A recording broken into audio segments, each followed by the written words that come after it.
Ya, baik. Selamat Pagi. pagi. Assalamualaikum warahmatullahi wabarakatuh. Salam sejahtera Waalaikumsalam. untuk kita Salam semua. warahmatullahi wabarakatuh. Om Swastiastu, Namo Buddhaya. Yang terhormat Dekan Fakultas Keguruan dan Ilmu Pendidikan Universitas Mula Warman, Profesor Dr. Haji Muhammad Amir Masruhim MKes. Yang kami hormati Koordinator Program Studi Pendidikan Komputer FKIP Universitas Mula Warman, Ibu Dr. Anda Suryati MPD. Putranda. Yang kami hormati para dosen, narasumber, panitia, serta para peserta webinar pada kesempatan hari ini. Puji dan syukur kita panjatkan kehadirat Tuhan Yang Maha Esa, karena berkat rahmat dan karunia-Nya, kita dapat berkumpul melalui media daring meski dalam suasana pandemi yang melanda dunia secara global. Pada kesempatan hari ini, Selasa 3 November 2020, akan kita ikuti bersama webinar yang diselenggarakan oleh Program Studi Pendidikan Komputer Fakultas Keguruan dan Ilmu Pendidikan Universitas Mula Warman. Webinar kali ini merupakan webinar ketiga kalinya dalam series webinar Pendikom dengan tema yaitu Tantangan Pembelajaran Online di Masa Pandemi COVID-19. Adapun rangkaian acara yang akan kita ikuti adalah sebagai berikut. Yang pertama adalah pembukaan dan pembacaan rundown, dilanjutkan dengan doa bersama, lalu memperdengarkan lagu Kebangsaan Indonesia Raya, dilanjutkan dengan sambutan-sambutan, lalu masuk pada materi, lalu diskusi, dan kemudian penutup. Hadirin yang berbahagia, agar acara kali ini dapat berjalan dengan lancar, mari kita sejenak memanjatkan doa kepada Yang Maha Kuasa, agar acara kali ini dapat berjalan dengan lancar, memberikan manfaat secara luas, serta menginspirasi generasi muda, khususnya mahasiswa FKIP Universitas Mula Warman. Berdoa menurut agama dan kepercayaan masing-masing, dimulai.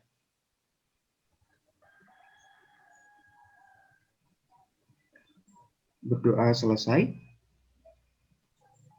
Hadirin peserta webinar series Pendikom, mari sejenak kita perdengarkan dengan khidmat lagu Kebangsaan Indonesia Raya untuk memupuk semangat persatuan dan kesatuan bangsa. Dimohon kepada operator untuk memutar lagu Kebangsaan Indonesia Raya.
Hadirin peserta webinar, sambutan yang pertama adalah sambutan oleh Koordinator Program Studi Pendidikan Komputer FKIP Universitas Mula Warman.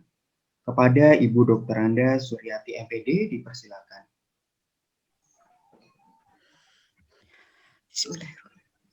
Assalamualaikum warahmatullahi wabarakatuh. Dan selamat pagi serta salam sejahtera. Mas Arif, terima kasih untuk kesempatan yang diberikan kepada kami. Baiklah, yang terhormat Bapak Dekan, dalam hal ini adalah Bapak Profesor Dr. Muhammad Amir Masruhin. Selanjutnya, yang terhormat, kelihatannya masih muda ini narasumber kita, yaitu Mas Audi Rahadian Adiatama, seorang Human Development spesialis. Lalu beliau pernah meraih rekor muri bidang daya ingat. Nah, saya terus terang ini penasaran apa ya daya ingat seperti apa ini nanti yang akan ditampilkan. Selanjutnya, yang terhormat rekan-rekan dosen di Prodi Pendikom dan di EPKIP, kemudian terutama yang saya sayangi, yang saya cintai, anak-anak kami, mahasiswa Pendikom maupun alumni, baik Bapak Ibu sekalian, kegiatan kita yang ketiga kali ini dengan tema tantangan pembelajaran online di masa pandemi COVID-19. Baik, Bapak Ibu dan adik-adik sekalian, sebenarnya kondisi ini sudah sejak semester lalu sudah terjadi kondisi seperti ini, dan ini bukan sesuatu hal yang baru lagi, tapi kelihatannya kegiatan kita secara online semakin panjang. Tapi mudah-mudahan saja nanti di awal semester depan kita sudah bisa offline, karena terus terang saja pada saat melakukan proses pembelajaran di kampus secara daring, saya nggak bisa melihat reaksi mahasiswa pada saat saya mengajar secara nyata. Karena kadang-kadang yang muncul di layar itu hanya namanya saja atau hanya fotonya saja. Lalu saya juga ragu-ragu apakah mahasiswanya ada atau enggak. Atau mereka itu bersembunyi di mana, atau mungkin juga sedang tidur atau sedang ngapain. Jadi saya pikir kok saya kesepian sendirian, lalu yang saya sampaikan itu saya nggak melihat reaksinya dari mereka. Dan ini kadang-kadang sangat menjemukan dan terasa jenuh. Walaupun sebenarnya bukan berarti, ini kan segi negatifnya yang saya rasakan, tapi segi positifnya juga banyak. Karena ternyata saya lihat ada beberapa mahasiswa juga yang begitu kreatif. Ya, jadi akhirnya sekarang saya nggak mau menampilkannya dari saya sendiri, enggak. Saya mengharapkan mahasiswa juga bisa menampilkan materi tersebut. Karena kalau mereka yang menampilkan, otomatis mereka pasti belajar. Kalau mereka hanya duduk diam mendengar begitu saja, maka yang dihasilkan mungkin nanti kurang maksimal. Nah, Bapak Ibu, barangkali ini pengantar yang saya sampaikan kepada Bapak Ibu, ke Pak Dekan. Mudah-mudahan semester depan kita sudah bisa mulai offline dengan cara mungkin bergantian atau bagaimana, karena rasanya kalau di rumah terus rasanya kok kurang sehat. Kadang-kadang penyakit itu munculnya ternyata saya pikir bukan di kampus, mungkin karena senangnya mereka nangkring di tempat-tempat yang kurang jelas. Barangkali itu dari saya. Terima kasih. Sebelumnya saya nanti mohon ke Pak Dekan untuk membuka acara ini. Terima kasih. Wassalamualaikum warahmatullahi wabarakatuh. Waalaikumsalam warahmatullahi wabarakatuh. Terima kasih atas sambutan Koordinator Program Studi Pendidikan Komputer FKIP Unmul, Ibu Dr. Anda Suryati MPD. Baik, sambutan selanjutnya sekaligus membuka acara webinar pada kesempatan kali ini, Bapak Dekan FKIP Universitas Mula Warman, Profesor Dr. Haji Muhammad Amir Masruhin MKes. Kepada Bapak Dekan kami persilakan. Ya, terima kasih. Bismillahirrahmanirrahim. Assalamualaikum warahmatullahi wabarakatuh. Selamat pagi dan salam sejahtera untuk kita semua. Alhamdulillahirrahmanirrahim. Wassalatu wassalamu ala asrafil anbiya wal mursalin Sayyidina Muhammadin wa ala alihi washabihi ajma'in, amma ba'd. Yang saya hormati dan yang saya banggakan, pembicara kunci pada kegiatan ini, yaitu Bapak Audi Risadian Adiatama, namanya panjang ya, dan terlihat dari namanya anaknya masih muda ini. Cuma karena belum saya lihat seperti apa, akhirnya ya udah.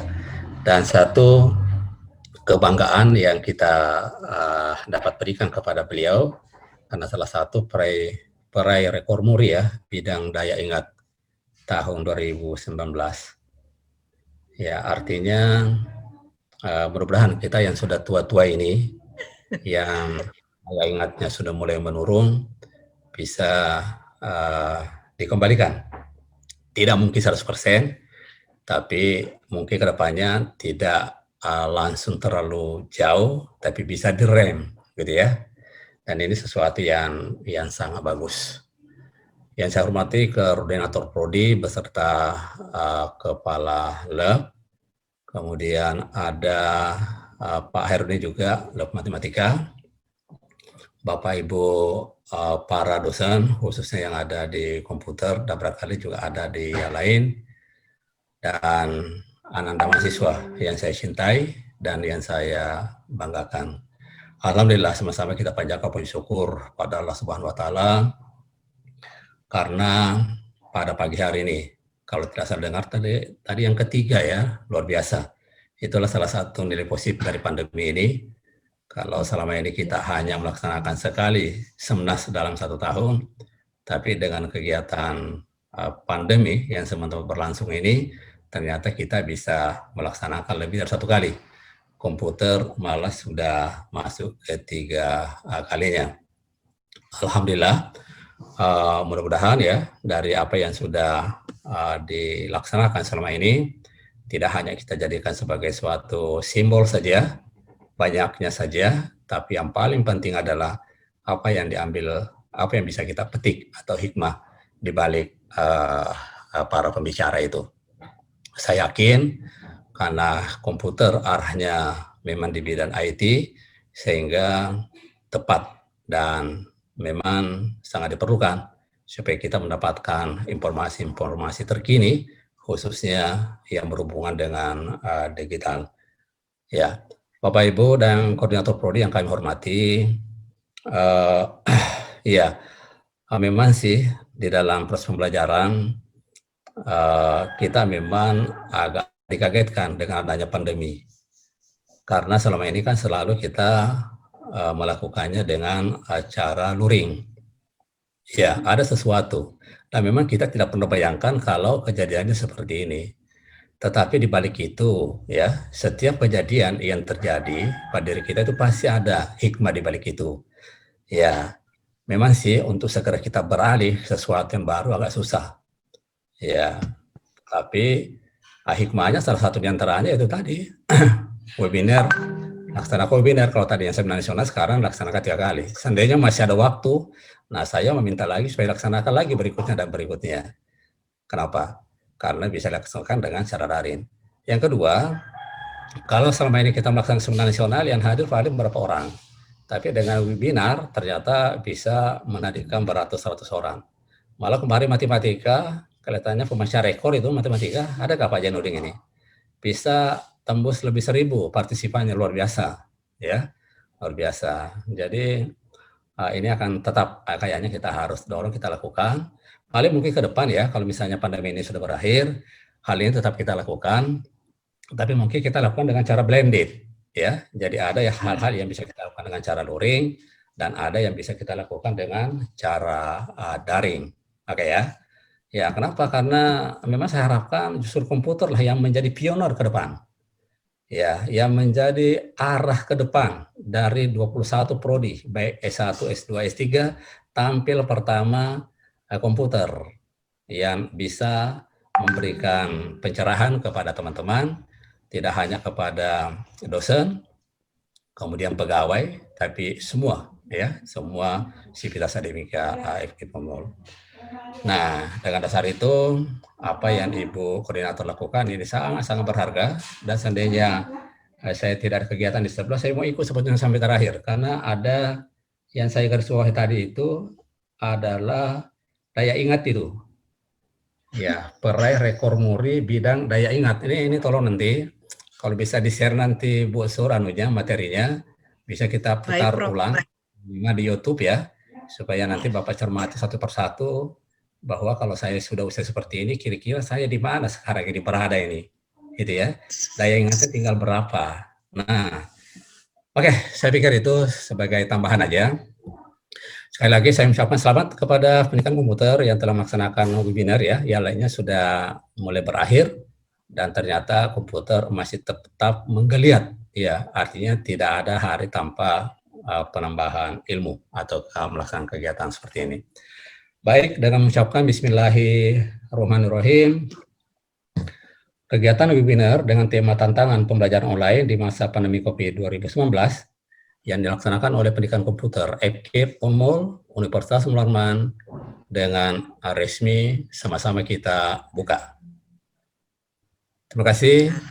Wabillahi taufiq wal hidayah. Wassalamualaikum warahmatullahi wabarakatuh. Terima kasih Bapak. Waalaikumsalam warahmatullahi wabarakatuh. Terima kasih kepada Bapak Dekan, Bapak Profesor Dr. Haji Muhammad Amir Masruhin MKes atas sambutan yang diberikan. Sebelum kita memasuki materi, kami mohon Pak Dekan untuk berfoto bersama kami, bersama-sama. Dimohon kepada operator untuk bersiap-siap karena kita akan melakukan selfie foto bersama sesuai dengan arahan saya. Mari peserta yang belum menghidupkan kamera, dihidupkan kameranya. Akan saya hitung mulai dari 1, 2, 3. Baik, satu kali lagi. Baik, yang belum menghidupkan kameranya, kita selfie sekali lagi. Hitungan ketiga, 1, 2, 3. Baik, terima kasih atas kesempatannya. Terima kasih kepada Pak Dekan atas kesempatannya pada pagi hari ini. Selanjutnya Ya, kita akan... Ya, saya ya. Baik, Pak. Ya, terima kasih Pak Dekan. Ya. Selanjutnya akan saya bacakan secara singkat kurikulum kita dari narasumber pada kesempatan pagi hari ini. Selamat pagi pada Mas Audi Rahadian Adiatama. Mas Audi. Selamat pagi, Mas Arif. Selamat pagi, Mas. Kita baru pertama kali bertemu pada kesempatan kali ini secara daring. Mas Audi Rahadian Adiatama ini masih muda sekali. Beliau adalah seorang Human Development Specialist, merupakan trainer dan praktisi ya, Mas. Peraih rekor muri untuk bidang daya ingat tahun 2019. Beliau ini lahir di Bontang 19 Oktober 1991 dan sekarang berdomisili di Bandung. Nah, para hadirin sekalian dimohon untuk menyimak dengan baik. Apabila ada pertanyaan dapat langsung di-chat pada chatbox dengan nama jelas dan angkatan. Kami minta untuk dapat menyimak dengan baik penjelasan dari Mas Audi Rahadian ini karena pada keadaan pandemi seperti ini pasti ada rasa jenuh, ada rasa bosan, dan daya ingat menurun, dan lain sebagainya, rasa semangat juga menurun. Nah, kita meminta ilmu dari Mas Audi ini untuk memberikan tips-tipsnya, tentunya yang out of the box, karena kita pandemi ini sudah berjalan jauh, lumayan lama. Mungkin ada ide-ide yang baru dan segar dari Mas Audi Rahadian. Kepada narasumber kita, Mas Audi Rahadian, dipersilahkan. Oke, terima kasih buat Mas Arif. Terima kasih juga buat semua peserta dan semua dosen-dosen yang mungkin hadir di sini, Pak Dekan tadi, Pak Muhammad Arif, dan Ibu Suryati, dan dosen-dosen lainnya yang ada di sini. Terima kasih juga untuk pendidikan komputer yang sudah menyelenggarakan webinar ini. Terima kasih sudah memberikan saya kesempatan untuk berbagi dengan teman-teman di sini buat nge-share apa yang saya dapat selama di Kalimantan, selama di luar Kalimantan, dan semuanya mungkin akan saya share di sini. Oke, ini boleh langsung dimulai ya. Oke, silakan. Buat teman-teman, jadi kali ini kita tentang materi hari ini saya bakal sharing tentang tantangan belajar online. Apa sih perbedaannya ketika kita belajar online dan belajar offline? Oke, mungkin boleh saya sambil screen share aja ya.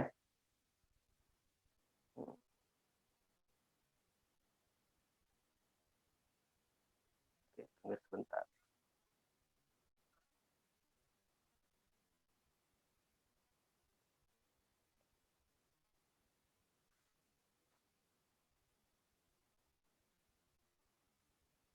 Biasanya banyak yang bilang belajar online ini agak apa ya, beda banget apa yang kita rasain sama belajar offline, ya nggak sih? Tapi sebenarnya kalau kalau kita mau gali lebih dalam, sebenarnya nggak jauh berbeda ya. Kita perbedaannya hanya di intensitas emosinya, keterlibatan kita saat belajar. Sebentar saya cari dokumennya.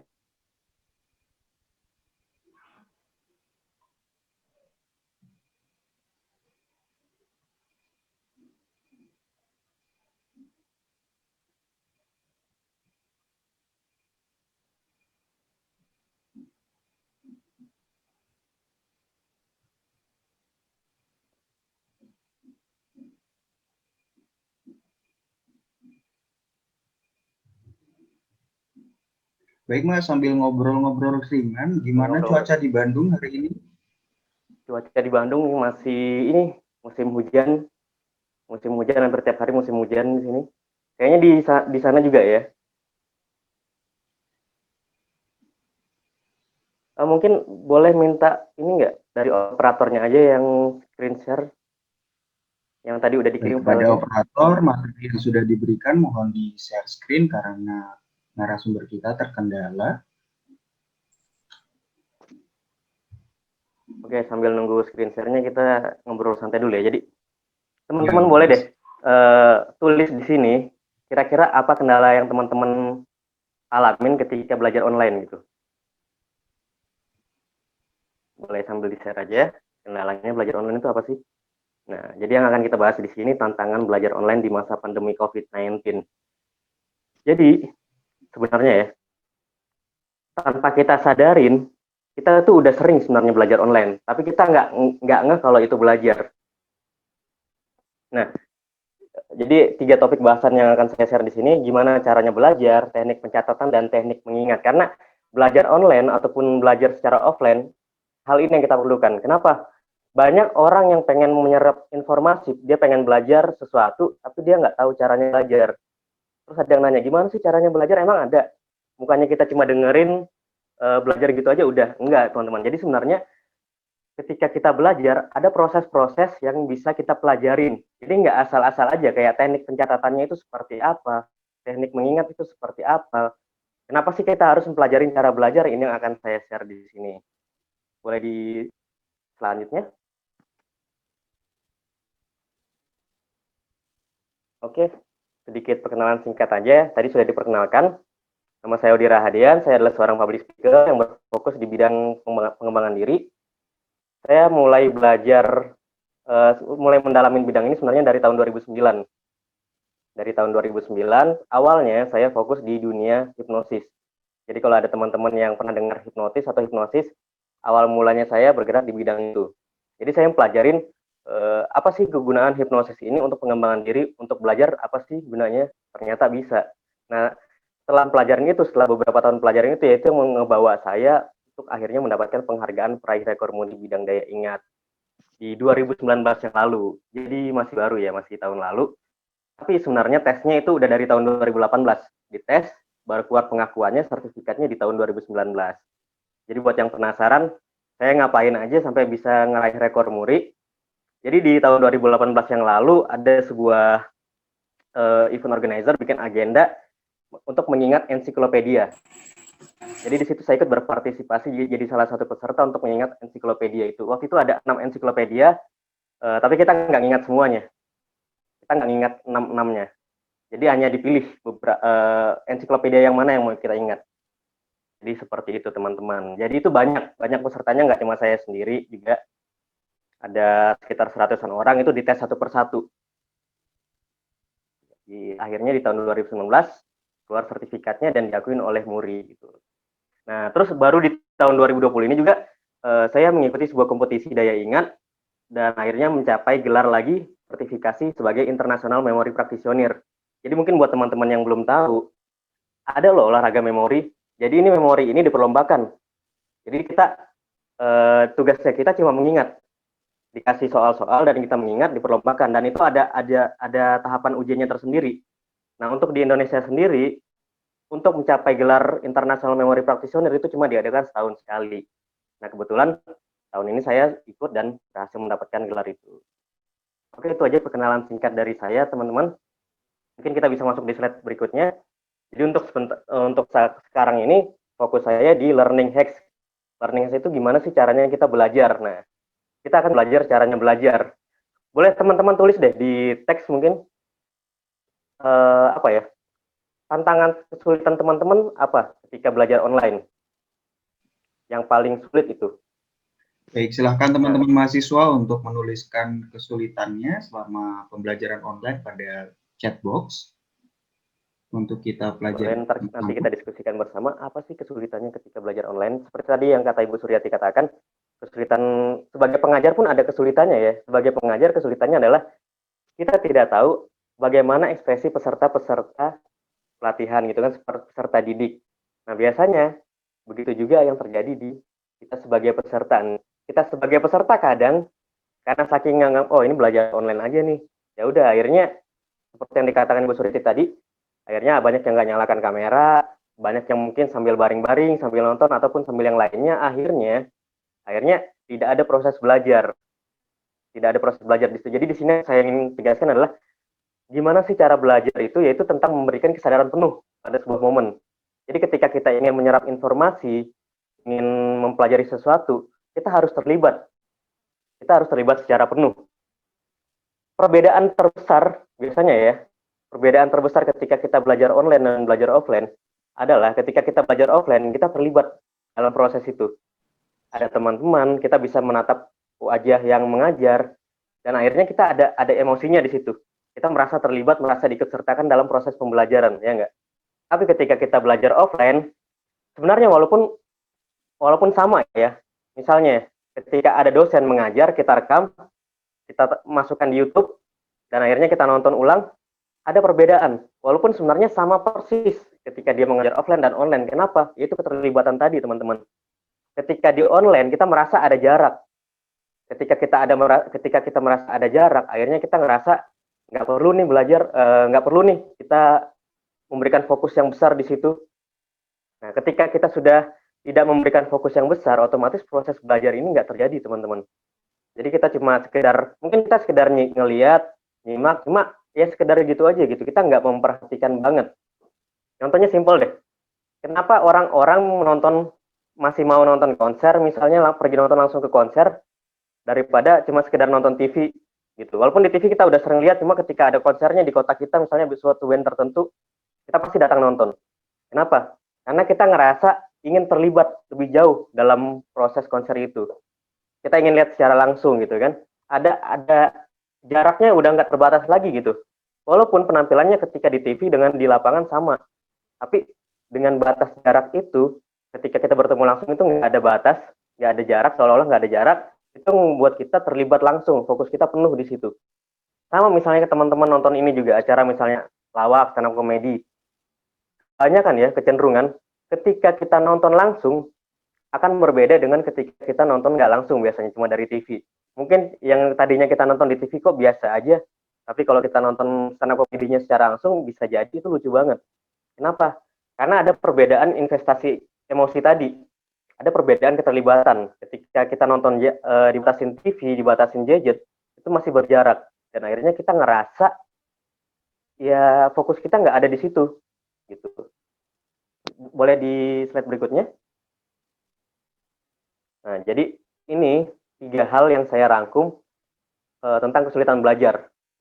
Mungkin teman-teman ada yang ngerasa 3 hal ini, yaitu tidak tertarik, tidak merasa terlibat, tidak ada proses menyerap informasi. Jadi sebelum kita lebih jauh belajar tentang teknik-tekniknya, kita pelajarin dulu. Kenapa sih? Cari tahu dulu ya. Kenapa sih kita mengalami kesulitan belajar? Yang pertama itu kita nggak tertarik, teman-teman. Jadi banyak nih, ketika kita tidak tertarik dengan sesuatu, otomatis itu belajarnya jadi sulit, ya nggak? Tapi ketika makanya pernah gini deh, coba kalau ada yang nanya cerita sebuah sinetron mungkin atau film tertentu, mungkin teman-teman masih ingat detail ceritanya seperti apa. Kenapa? Karena teman-teman tertarik, teman-teman terlibat ketika menonton tersebut. Akhirnya semua informasi yang ada ketika teman-teman tonton itu langsung masuk semua. Nah, itu salah satu poin pentingnya juga teman-teman. Ketika belajar itu ada intensitas emosinya. Ketika kita merasa bahagia atau merasa senang, itu semuanya jadi lebih cepat mudah masuk, lebih mudah diserap gitu teman-teman. Nah, yang kedua itu tidak merasa terlibat seperti yang saya katakan tadi. Ketika kita sudah tidak terlibat, kita nggak ngerasa harus memberikan perhatian penuh di situ teman-teman. Jadi sudah tidak tertarik, kita tidak terlibat, akhirnya tidak ada proses menyerap informasi. Jadi kita cuma lihat, misalnya nih nonton video, ya udah selesai nonton video, mungkin habis itu lupa gitu. Ini videonya ngapain sih? Udah bakal lupa mungkin teman-teman. Tapi ketika kita udah tertarik dari awal, kita udah merasa terlibat, terus akhirnya di situ ada proses menyerap informasi. Makanya ada beberapa orang yang membuat sistem pembelajarannya menggunakan video gitu kan, menggunakan film. Jadi dia nonton film, ditanya ada proses pembelajaran apa di situ, ada hal penting apa yang bisa teman-teman dapat mungkin. Ada juga mungkin yang misalnya belajar bahasa asing menggunakan video, film. Nah, itu kenapa? Karena kita lebih tertarik dengan hal-hal seperti itu. Karena ada skenarionya, ada intensitas emosinya yang terlibat gitu, teman-teman. Jadi kalau teman-teman pengen bisa belajar apapun itu, online ataupun offline, yang pertama ya teman-teman harus tertarik dulu. Harus tertarik, harus merasa terlibat, baru di situ ada proses menyerap informasi. Nah, kenapa ketika belajar online tidak ada keterlibatan? Ya tadi itu, kita nggak bisa lihat respon orang-orang. Proses belajar mengajar itu sebenarnya paling asiknya itu adalah ketika ada timbal balik, ya nggak? Ketika kita bisa ngelihat respon orang yang kita bagikan, yang kita share, terus yang menerima informasi juga bisa ngelihat langsung respon pengajarnya. Di situ sebenarnya baru ada proses pembelajaran yang efektif banget sebenarnya. Karena ada timbal balik responnya itu tadi, teman-teman. Oke, kita masuk di slide berikutnya. Jadi, sebelum kita tahu tentang proses belajar ya, kita harus tahu dulu cara kerja pikiran manusia. Yang kita harus cari tahu adalah pikiran manusia ini punya dua fungsi, teman-teman.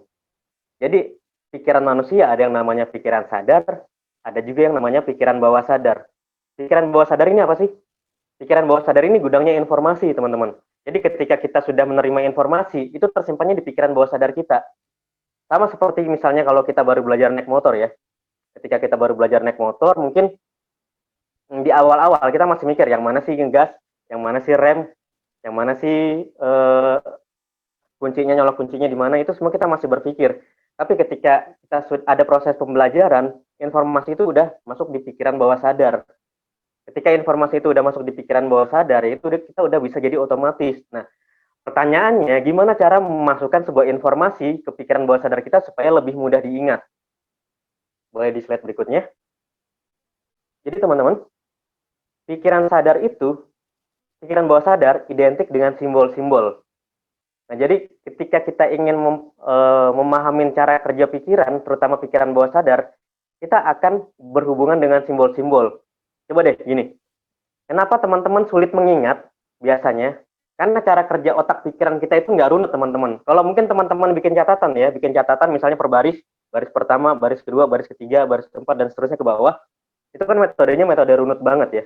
Tapi pikiran kita nggak bekerja seperti itu, makanya kita kesulitan dalam mengingat.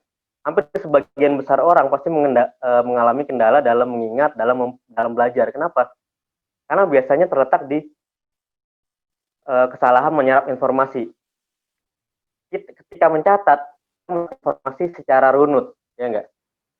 Kadang makan apapun kata-kata orang kita catat sedetail-detailnya, semuanya kita catat. Itu sebenarnya teknik pencatatan yang kurang efektif, teman-teman. Kenapa kurang efektif? Karena cara kerja pikiran kita nggak seperti itu. Ketika kita menggunakan metode catatan runut yang sistematis, itu bertentangan dengan cara kerja pikiran kita. Sedangkan cara kerja pikiran kita itu lebih absurd. Jadi pikiran kita menggunakan simbol-simbol. Menggunakan simbol-simbol untuk mengingat sesuatu, untuk memproses informasi secara detail, dia menggunakan simbol. Makanya pernah gini, seperti tadi yang saya katakan, ketika kita menonton sesuatu, kita menjadi, ketika kita menonton sesuatu, kita mudah teringat dengan sesuatu itu tadi, sesuatu yang ada dalam film tersebut. Film ini ceritanya seperti apa sih, proses ceritanya gimana sih dari awal sampai akhir, ada apa aja, siapa aja orang-orangnya, itu kita lebih mudah mengingat. Kenapa? Karena menggunakan simbol. Jadi yang direkam di otak kita itu simbolnya, cerita-ceritanya, jalan skenario-nya. Jadi di pikiran kita ini ada namanya theater of mind. Jadi theater of mind ini apapun yang kita lihat, yang kita bayangkan itu jadi skenario tersendiri. Mau skenario yang kita lihat langsung atau skenario yang kita olah sendiri, teman-teman. Nah, biasanya untuk proses pembelajarannya ini supaya lebih mudah, kita harus terbiasa menggunakan skenario pikiran ini tadi. Caranya gimana? Ada yang namanya proses mind mapping. Coba deh, kira-kira teman-teman di sini udah ada belum yang pernah menggunakan metode mind mapping? Jadi, mind mapping ini cara pencatatan menggunakan simbol-simbol, teman-teman. Jadi, apapun yang pengen teman-teman catat, itu cuma tulis kata kuncinya atau gambarkan simbol-simbolnya. Jangan sampai teman-teman misalnya apa seperti yang saya jelaskan di sini misalnya, belajar online seperti ini, tantangannya seperti ini, itu jangan teman-teman tulis semua. Kenapa? Karena teman-teman akan sulit dalam mengingatnya. Cara mengingat termudah adalah dengan menuliskan simbol-simbolnya. Coba kita lihat slide berikutnya. Jadi, ini cara kerja otak, teman-teman. Yang di tengah itu, kalau teman-teman bisa lihat, itu pusat informasinya. Misalnya kita ambil contoh di sini, calon menantu idaman. Calon menantu idaman itu seperti apa sih? Oh, yang arsitek, yang cinta sama keluarga misalnya, yang tanggung jawab. Nah, itu pikiran kita cara kerjanya seperti itu. Sebuah informasi itu berpusat di tengah, teman-teman. Jadi bukan dalam artian dia sistematis seperti cara kita mencatat. Jadi kesalahan pembelajaran, kesulitan dalam pembelajaran, salah satunya adalah kesalahan mencatat. Coba deh teman-teman praktekin cara mencatat yang seperti ini. Jadi sebuah informasi utamanya kalian tulis di tengah. Seperti ini kan misalnya yang saya share di sini tentang belajar online ya, tantangan belajar online. Jadi teman-teman tulis tantangan belajar online di tengah, tulis besar-besar. Baru teman-teman bikin cabang. Tantangan belajar online itu apa aja sih? Misalnya ada kemudahannya, ada kesulitannya. Itu yang teman-teman bagi lagi jadi cabang-cabang lain lagi. Kesulitannya apa aja belajar online itu? Dikasih cabang lagi. Kesulitannya misalnya ada 3 kesulitan, ada 4 kesulitan, itu dibikin cabang-cabang lagi teman-teman. Jadi ini proses pembelajaran yang saya terapkan setiap saya ingin peroleh sesuatu, mencari sebuah informasi. Jika saya ingin belajar sesuatu, saya pasti menerapkan proses pencatatan seperti ini, teman-teman. Bahkan setelah di akhir pencatatan, teman-teman boleh tambahin misalnya gambar-gambarnya. Kenapa? Gambar-gambar itu yang membuat kita lebih mudah mengingat informasi, teman-teman. Jadi, sebisa mungkin gunakan poin-poin intinya aja.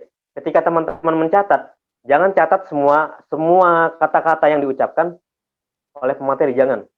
Itu akan sulit diingat oleh pikiran kita. Nah, pikiran kita akan lebih mudah mengingat jika menggunakan satu kata kunci ataupun hanya simbol seperti ini, teman-teman. Jadi kalau teman-teman lihat satu gambar ini mungkin bisa dijelaskan secara detail gitu kan. Tapi dari lihat gambar gini aja, oh teman-teman udah tahu calon menantu idaman itu apa aja, tanggung jawabnya itu seperti apa tadi, hemat dalam pengeluaran gitu, macam-macam tuh, sehat, misalnya rajin menabung dan sebagainya, perhatian pada pasangan. Itu teman-teman udah langsung lihat dari satu halaman ini aja gitu. Jadi dari satu halaman ini teman-teman udah berisi banyak informasi. Coba bayangkan ketika satu materi ini dijabarkan, kalian catat satu persatu. Tanggung jawab itu apa, perasaan cinta itu apa, dijelaskan secara detail. Itu pasti banyak, tapi dengan simbol-simbol seperti ini, kita udah bisa lihat, oh ternyata bahasanya seperti ini loh, materinya seperti ini. Jadi akhirnya kita udah lebih mudah mempelajarin semuanya gitu, teman-teman. Nah, jadi itu cara kerja pikiran itu menggunakan simbol-simbol. Jadi ketika teman-teman pengen lebih mudah mengingat sesuatu, mempelajari sesuatu, asosiasikan dengan sebuah simbol. Simbolnya ini nggak perlu bagus, teman-teman. Yang penting teman-teman mengerti kata kuncinya apa gitu. Belajar online, kata kuncinya apa? Kesulitan, misalnya kesulitannya apa? Emosi, tidak terlibat, tidak tertarik. Udah gitu aja yang mencatat. Nggak usah banyak-banyak. Yang penting teman-teman tahu poin-poinnya, dan itu teman-teman bayangkan lagi di kepala teman-teman gitu. Jadi ada theater of mind-nya. Gitu, teman-teman. Sampai sini sudah ada pertanyaan atau mungkin nanti ya pertanyaannya ya. Oke, di slide berikutnya deh. Oke, sekarang kita akan sedikit ada permainan. Di sini.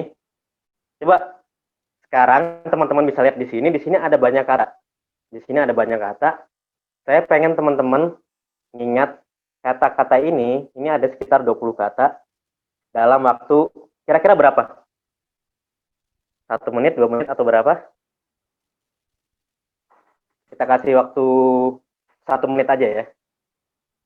Mungkin boleh deh teman-teman bisa lihat kalimatnya di kata-katanya apa aja di sini. Saya kasih waktu 1 menit dari sekarang.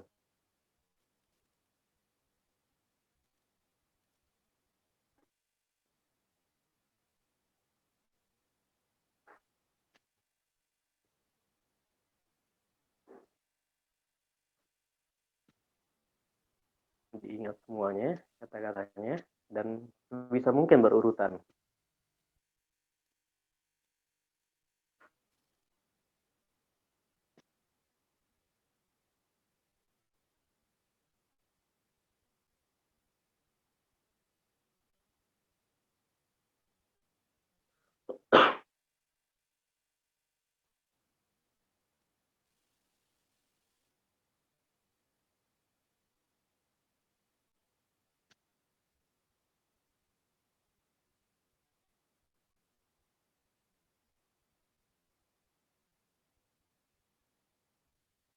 Oke, waktunya habis teman-teman. Sekarang saya minta untuk Pak Arif sebagai moderatornya tunjuk satu orang deh yang untuk share di sini. Kira-kira kemampuannya tadi mengingat sudah sampai mana? Boleh Baik, ditunjuk satu orang secara bebas, secara random ya. random aja. Kali. Wih, coba ini yang hidupin kameranya Kalbi Teguh. Silakan.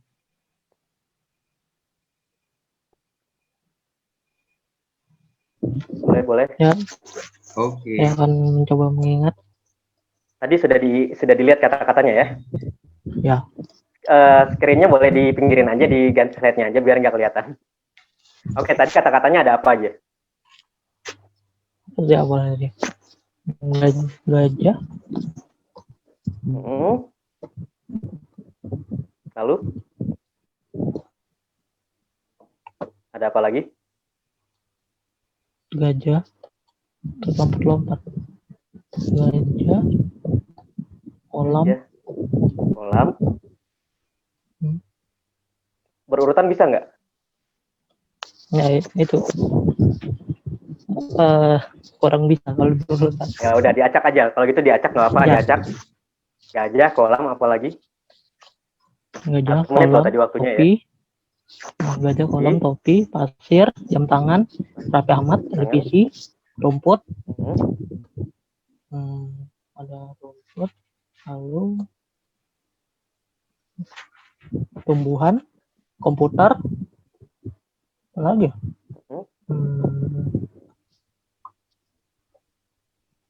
Berapa itu? Kurang berapa? Masih 10, baru 10. Baru 10, tadi ada 20. Sudah menyerah, Mas Kolbi Teguh? Ya. Oke, terima kasih atas partisipasinya. Nah, jadi buat teman-teman, umumnya memang rata-rata manusia bisa mengingat 7-10 informasi mungkin dalam waktu 1 menit ya. Ada mungkin yang di bawah itu, dan itu biasanya kecenderungannya pun akan acak. Boleh dirubah lagi ke slide berikutnya. Nah, coba deh saya mau ngobrol dengan Mas Kolbi lagi. Tadi kesulitannya apa sih waktu mengingat? Kesulitannya kita loncat-loncat, kadang terpikir yang sudah kata yang paling belakang yang paling Jadi teringat. cara mengingatnya tadi seperti apa? Apakah menggunakan cara tertentu gitu atau seperti apa? Atau mungkin memang betul-betul dipaksakan itu masuk ke otak informasinya? Iya, dipaksakan masuk ke otak. Dipaksakan masuk ke otak. Bikin terpacu waktu juga 1 menit. Jadi yang teringat yang jam tangan pada belakang itu. Oke, topi. Siap. Oke, terima kasih Mas Kolbi. Ya, Oke, sebelum menjawab, sebelum saya kasih tahu tekniknya, tadi ada pertanyaan dari Ibu Suryati ya. Ini boleh langsung dijawab atau gimana? Silakan, Mas. Boleh langsung jawab ya. Ya. mind mapping atau peta pikiran untuk materi yang sama, apakah berbeda tampilannya untuk setiap orang, apakah perlu latihan yang nantinya menemukan sesuatu pola. Nah, jadi kalau untuk tampilannya itu beda-beda, setiap orang beda-beda. Semakin itu personal bagi kita, Bu, kita akan semakin lebih mudah mengingat. Jadi jangan sampai misalnya, oh lihat punya orang bagus, lihat punya orang seperti ini, jangan terkecoh di situ. Tapi bukan itu yang kita lihat, tapi bisa nggak dengan simbol-simbol itu, kita bisa langsung tahu dari kata kuncinya, kata kunci ini kita langsung ingat. Nah, tapi itu butuh latihan juga. Kenapa? Latihannya kadang kita kita mengalami kesulitan ketika mengasosiasikan sesuatu, mewakilkan sebuah kalimat panjang dari satu kata dengan satu kata kunci. Biasanya kesulitan kita di situ.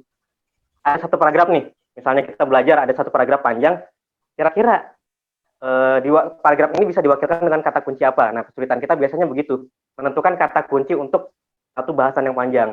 Nah, jadi yang harus kita latih adalah mengasosiasikan kalimat-kalimat panjang tersebut dengan satu kata kunci gitu.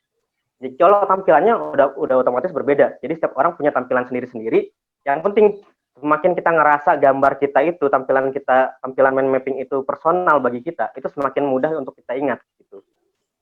Oke gitu Bu Suryati, terima kasih atas pertanyaannya. Nah, jadi kira-kira teman-teman pengen nggak caranya belajar, caranya mengingat? Yang seperti yang saya kasih tadi.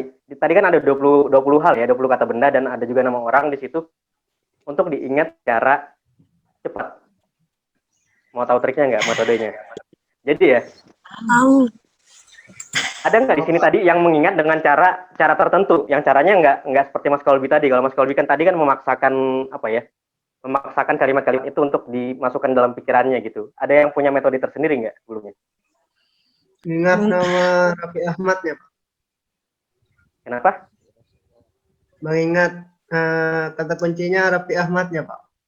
Oh, kata kuncinya Raffi Ahmad. Kenapa dengan Raffi Ahmadnya? Kata kuncinya seperti apa?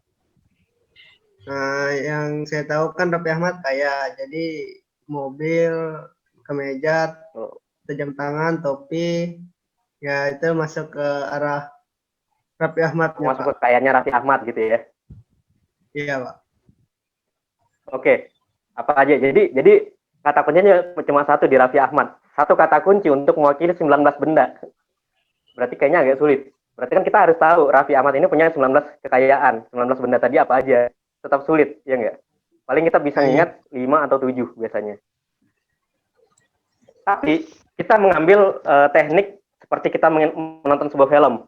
Berarti yang harus kita lakukan adalah dari 20 kata benda ini kita ubah jadi sebuah skenario film. Kira-kira gimana caranya? Coba deh, kita bikin skenario ya. Di sini kan kata kuncinya mobil ya. Kata pertamanya mobil. Kalau teman-teman lihat di slide mobil, kira-kira ada skenario apa antara mobil dengan kelinci? Ada yang bisa ngasih contoh dulu nggak? Mobil menabrak kelinci. Mobil menabrak kelinci. Setelah itu dianalogikan lagi dengan kolamnya, seperti apa? Disambung dengan kolamnya? Mobil menabrak kelinci, kecebur di kolam. Iya, betul sekali. Jadi itu salah satu metodenya sebenarnya, teman-teman. Terima kasih buat Ibu sudah memberikan contoh buat teman-teman. Jadi saya udah nggak perlu ngasih contoh ya. Jadi gitu teman-teman.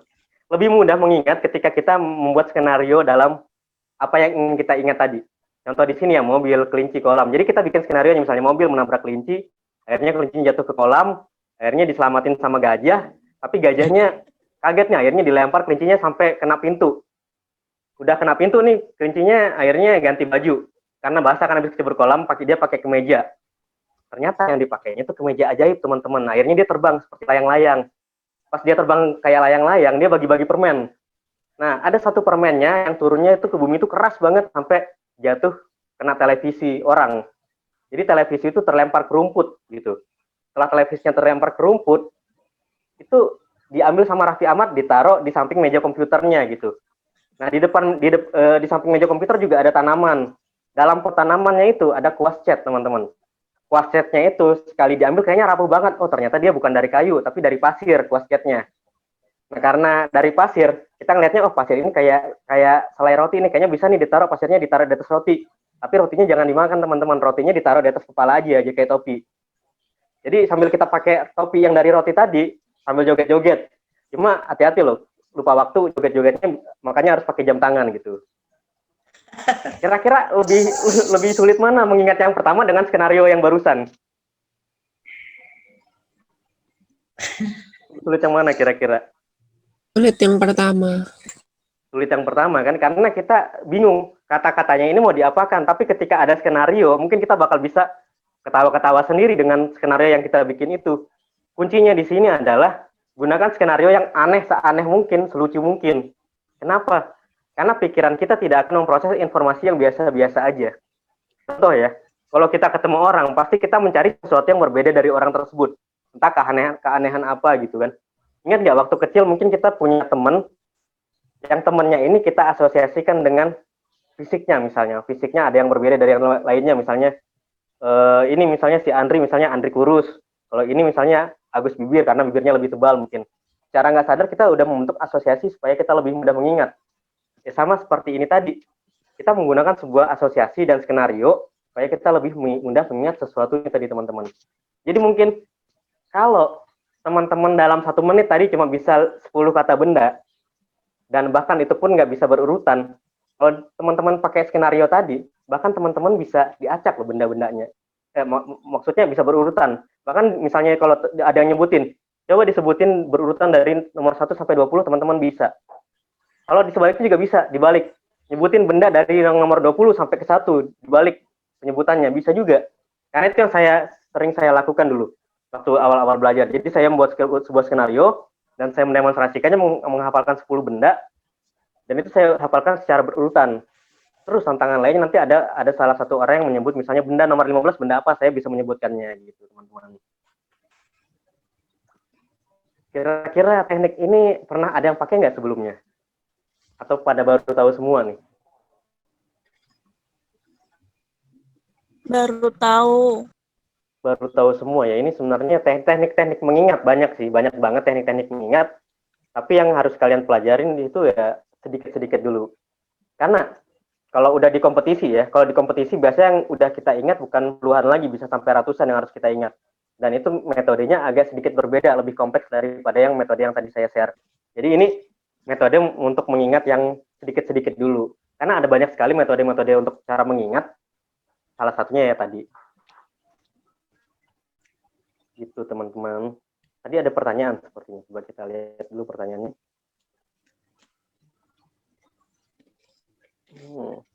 Contoh kata kunci yang dapat digunakan untuk menemukan suatu pola. Dari satu kalimat berarti ya, mungkin pertanyaannya dari satu pola dalam artian dari satu gagasan mungkin ya. Atau seperti apa nih? Boleh bertanya langsung aja nggak apa? Kita ngobrol langsung yang nanya tadi. Silakan, Mayanti Lua. Mayanti. Mungkin bisa didetailkan bagaimana maksudnya. Boleh kita langsung ngobrol-ngobrol aja nanyanya.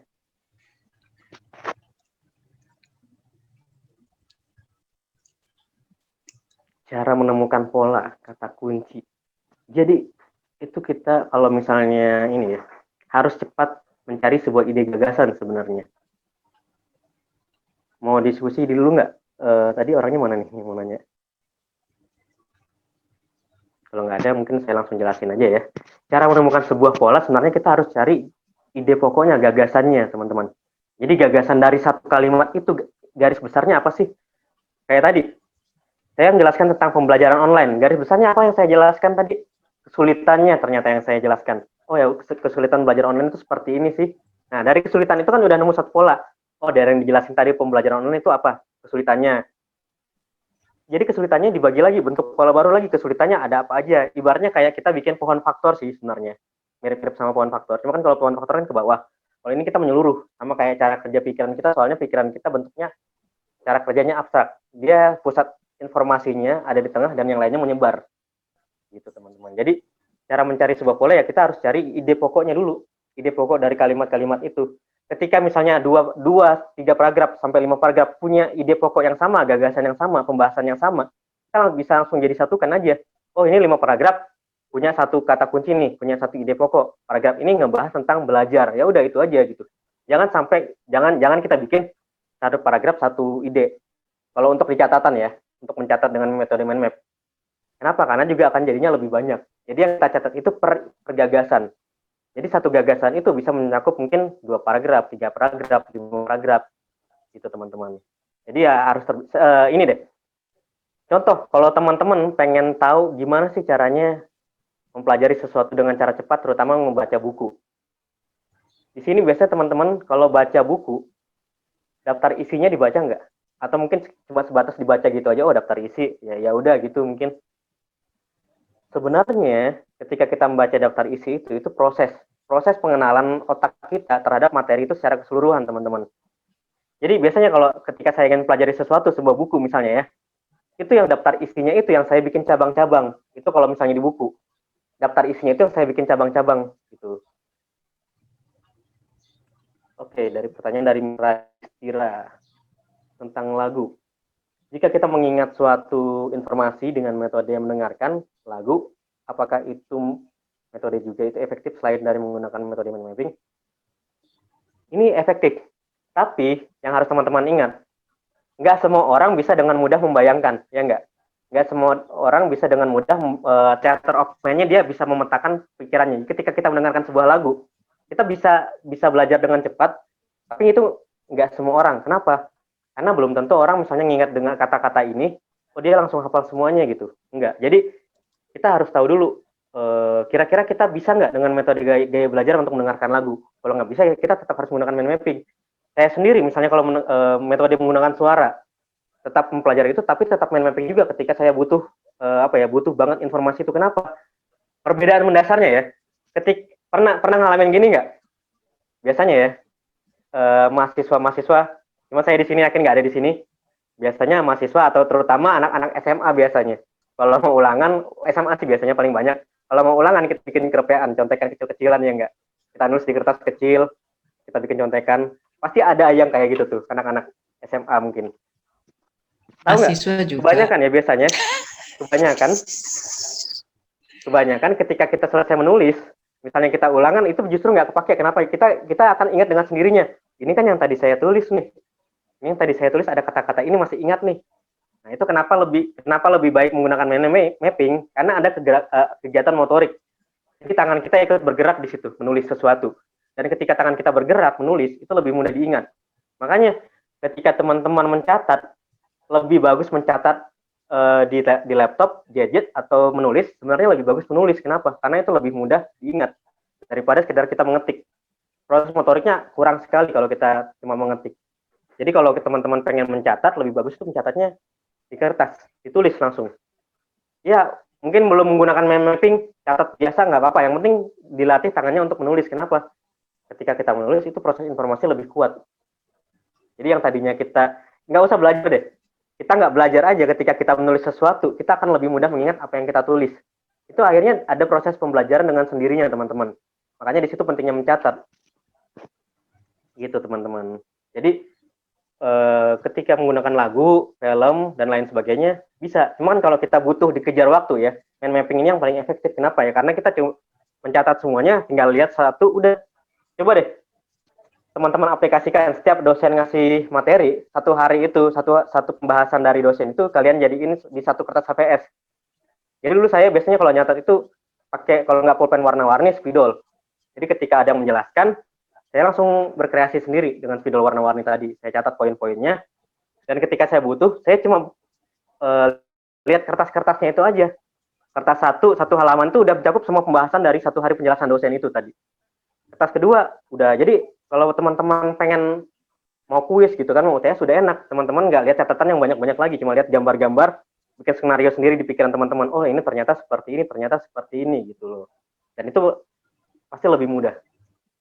Jadi kita, otak kita pun ketika proses pembelajaran itu nggak terbebani, teman-teman. Gitu. Ada pertanyaan lagi?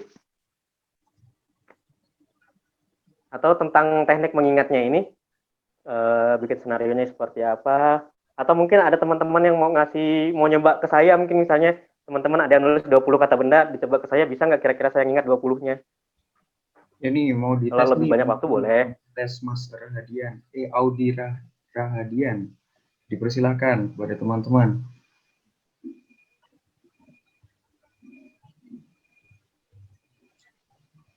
Masih ke mute, Mas, suaranya.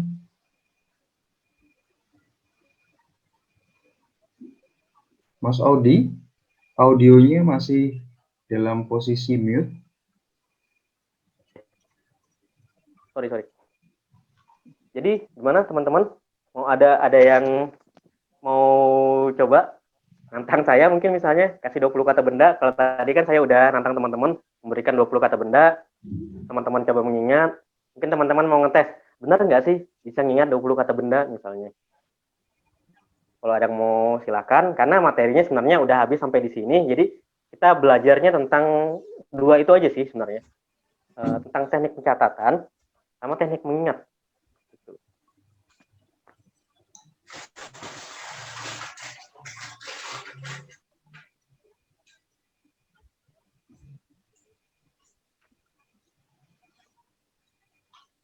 Wah, ini kata-kata apa ini? Di chat. Wah. Bisa nggak Kita kira-kira mengingat kalau mau. kode kayaknya ini ya. Oh, kode. Saya kira tadi chat atau gimana gitu. Ini biasanya Iya. muncul di link. Wah, ini bisa langsung dibaca di chat dong, Mas. Kenapa? Iya. Makanya gini deh. Gini aja, biar enak. Mas moderatornya aja bantuin saya gitu. Oke. Kira-kira mau pakai 10, boleh ditulis dulu deh kata bendanya. Jadi ntar dibacain aja, jadi saya nggak lihat di chat, ntar dibacain aja gitu. Ya gitu saya nyusun 10 kata gitu ya. 20 atau 10, Mas? Boleh 10, boleh 20, bebas. Mau berapa enaknya? Mau 10, mau 20?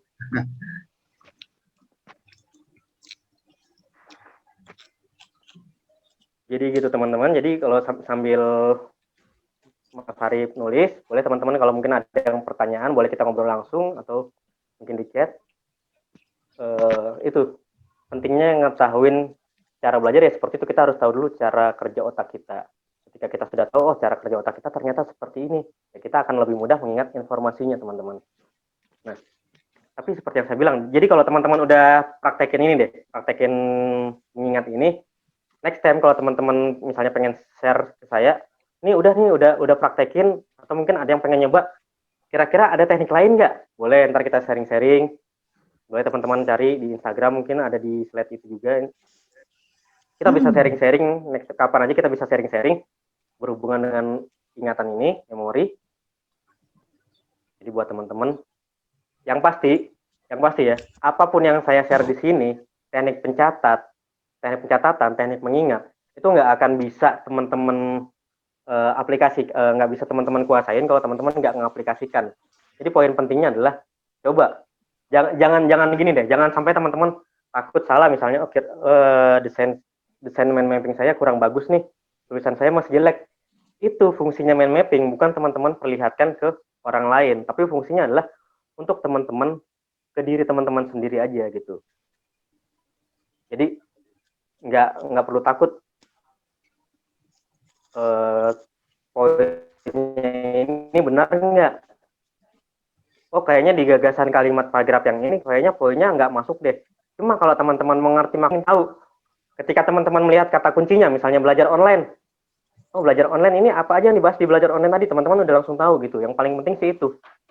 Yang penting teman-teman tahu kata kuncinya. Untuk versi teman-teman sendiri. Dan itu nggak, kata kuncinya ya ibaratnya gini. Ibaratnya ada 2 orang baca buku yang sama, membaca 5 paragraf yang sama. Bisa jadi kata kunci si A dengan kata kunci si B berbeda. Yang penting kan kita secara personal tahu kata kuncinya gitu. Yang paling penting itu, kita secara personal tahu apa kata kunci yang kita bikin. Nah, kata kuncinya itu tadi, ide pokoknya, gagasannya yang harus kita latih. Mencari sebuah ide gagasan dari satu kalimat. Dari satu kata, jadi satu kata. Mungkin misalnya gini deh, teknik ini sebenarnya kalau dari foundernya, mind mapping ini, itu menggunakan satu kata kunci. Dari satu kata kunci. Tapi biasanya kesulitan kita adalah menggunakan kata kunci itu. Kalau cuma satu. Jadi teman-teman boleh deh gunain misalnya 3 kata kunci. Gitu teman-teman. Gimana Mas Arif, sudah? Sudah, Mas. Oke. Sudah 20? Sudah kayaknya. Sudah 20. Oke, dibacakan secara perlahan aja. Oke. Katak, atom, Apa? katak, Sebentar. Katak, kodok, katak ya? kodok katak. Oke, Katak, katak. atom, Apa? atom, Atom. Oke. martabak, Hmm. gua, Apa? Gua. Gua apa buah? gua, Gua. Oke. mentega, kerikil, Mentega. Kerikil. mata, Mata. deodoran, Deodoran. buku, Buku. handphone, Handphone. parfum, Parfum. Oke, sebentar, ini sebelumnya berapa kata? 20, Oke, lanjut. karang, Apa? karang, Karang. Oke. daun, Hmm. flash disk, Hmm. nasi kuning, Hmm. K-pop, Kayaknya pada lapar nih. K-pop, Dilanjut. Sampai mana tadi? Apa? K-pop, K-pop. Oke. Afrika, Afrika. badminton, Afrika, badminton, koin, koin, Papua, aqua, Papua, Papua. ya. Oke. Oke, boleh diulangin sekali lagi. Ini yang versi agak cepatnya. Jadi kalau tadi kan saya masih tahu kata-kata bendanya, karena biar saya tahu bendanya. Sekarang diulangin. Jadi saya nggak akan ngulangin, tapi Mas Arif yang sebutin kata bendanya satu persatu dengan kecepatan yang stabil, tapi jangan terlalu cepat. Oke, Mas. Hands up dong, hands up. Katak, atom, Jadi saya harus begini terus nih. Oke. Katak. Boleh. Katak, atom, Oke, lanjut. Kerikil, mata, gua. Sorry, Mas. Tadi ada kelewatan, Mas. Saya masih ingat tadi, Mas.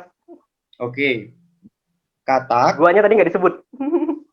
Katak, atom, martabak, kerikil, gua, mata, mentega, deodoran, buku, handphone, parfum, karang, daun, flash disk, nasi kuning, K-pop, Afrika, badminton, koin, Papua. Oke. Sekarang saya ulangin. Yang pertama, katak, atom, martabak. Sebenarnya tadi waktu saya ingat pertama agak berbeda. Cuma kalau yang kedua ini saya ingatnya habis setelah martabak, kerikil, gua, mentega. Yeah. Mentega, mata, deodoran, buku, parfum,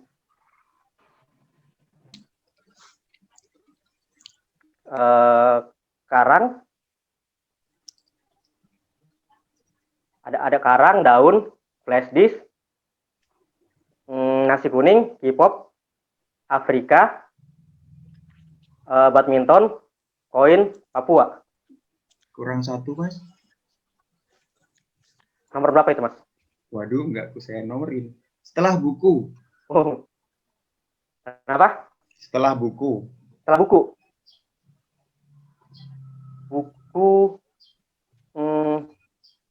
Setelah buku handphone ya tadi ya? Ya, betul. Mas, saya lupa di bagian situnya. Iya. Betul, sudah. Semua, Mas. Oke. Ya, nggak ada yang tepuk tangan ini. Berikan reaction dong. Ya, apa? Jadi gitu, teman-teman. Jadi sebenarnya di pertandingan juga ada yang seperti ini. Jadi ada yang mengingat menggunakan audio, ada juga yang menggunakan visual. Jadi kalau visual kita dikasih teks, habis itu udah gituin aja, dilepas gitu. Oke Mas, sambil ngobrol-ngobrol, saya mau tanya, ini Masnya pernah patah hati nggak ya Mas? Boleh. Wah, patah hati. Pernah dong, Iya. Mas. Nah, itu Manusiawi. gimana dong cara ngelupain mantannya, kan diingat terus gitu. Ya curhat nih, ini curhat. kayaknya pengalaman pribadi. Nah, jadi ada teknik jadi karena gini. ada teknik melupakan nggak sih? Karena mahasiswa ini kadang stres, kadang malah keinget hal-hal yang lain-lain gitu. Mungkin ada ilmu dari Mas Audi, mungkin kan karena belajar hipnosis, self healing dan lain sebagainya. Silakan Mas, itu kalau ada aja. Sebelumnya ada mungkin sambil ada sih sebenarnya, cuma saya mau tanya masih ada berapa menit nih untuk saya di sini? Masih diskusi. Kita langsung lanjut diskusi atau gimana? Ya, langsung diskusi aja Mas. Langsung diskusi aja ya sampai jam 12. Nah, jadi kalau kita ambil prinsipnya tadi, ketika prinsip mengingat tadi, prinsip mengingat itu apa sih yang tadi? Gunakan asosiasi seaneh mungkin, selucu mungkin. Semakin lucu, semakin aneh, semakin unik. Intinya unik. Semakin unik, otak kita merespon dengan cara mengingat. Jadi kalau kita mau melupakan, uniknya itu diganti. Ketika seunik mungkin diganti sebiasa mungkin gitu. Asosiasinya itu diganti sebiasa mungkin gitu. Contohnya gini, dari mantan biasa yang paling kita ingat apa sih? Paling ada yang sering gini misalnya, aroma parfum. Aroma. Ketika cium aroma tertentu ingat, wah ini aroma parfumnya mantan. Jadi ingat. Itu kan asosiasinya di situ, aroma.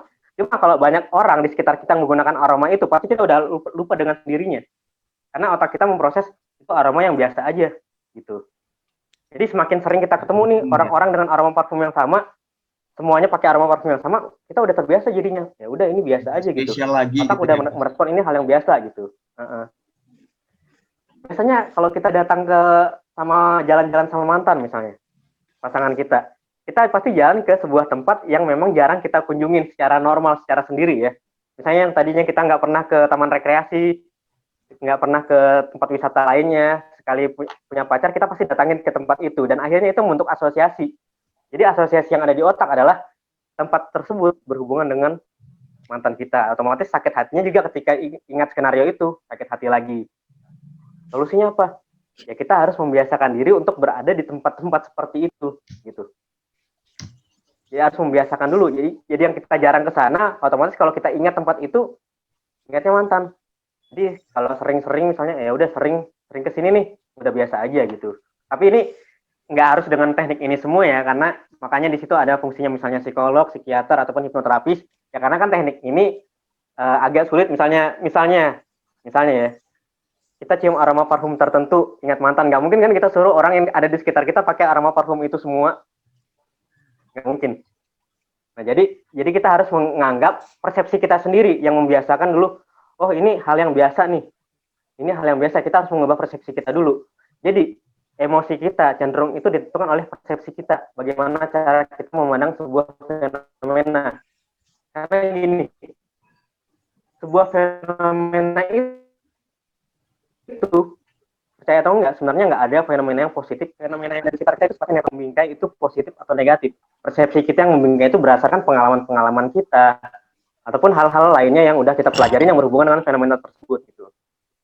Misalnya gini deh, ngata-ngatain orang, misalnya ngata-ngatain teman dekat. Kalau orang dikata-katain gitu, mungkin ada orang yang misalnya, wah aku dikatain gini sih, padahal bagi sebagian kelompok tertentu mungkin ngata-ngatain dengan ungkapan kasar gitu jadi sebuah kedekatan gitu.